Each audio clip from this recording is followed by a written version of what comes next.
تازه خبر: طالبان وايي پاکستان د افغانستان او د چین اړیکو خرابوالي هڅه کوي. سلام، وخت مو بخیر. پام وکړئ د نن ورځې تازه خبر ته. د طالبانو حکومت پر پاکستان تور لګولی چې د کابل او پیکینګ ترمنځ د اړیکو د خرابوالو هڅه کوي. پرون داسې مهال چې د پاکستان د حکومت یو امنیتي پلاوی په کابل کې و او د پاکستاني چارواکو په وینا په خیبر پښتونخوا کې پر چینایي وګړو د څو میاشتې مخکې خونړۍ حملې په اړه معلومات غوښتل. د طالبانو د حکومت ویان تور پورې کړ چې اسلام آباد د افغانستان او چین د اړیکو خرابوالو هڅه کوي. پاکستاني چارواکي وایي چې د خیبر پښتونخوا په بشام سیمه کې د مارچ پر 26مه حمله د پاکستاني طالبانو تحریک یا TTP وسلوالو کړې وه، خو په عین حال کې ټینګار کوي چې د دې حملې پلان په افغانستان کې جوړ شوی دی.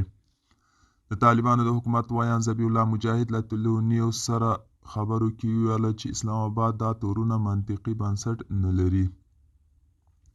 مجاهد وایي په پاکستان کې پر چینایي وګړو حمله د پاکستان خپله کورنۍ مسله ده او په افغانستان پورې هیڅ تړاو نه لري.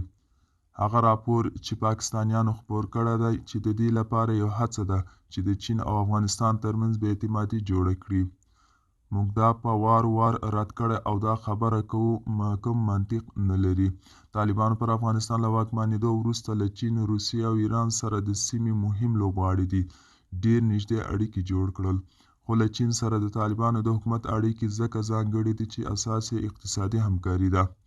په پاکستان کې پخوانی افغان ډیپلومات زردشت شمس باور لري چې پاکستان د چینایانو د امنیت په ټینګښت کې د پاتې راتلو لپاره پلمې جوړوي. شمس ویل دا چې پاکستان د چیني اتباعو د امنیت په ساتلو کې پاتې راغلی غواړي خپلې د ناکامۍ ته یو بهرني بود ورکړي.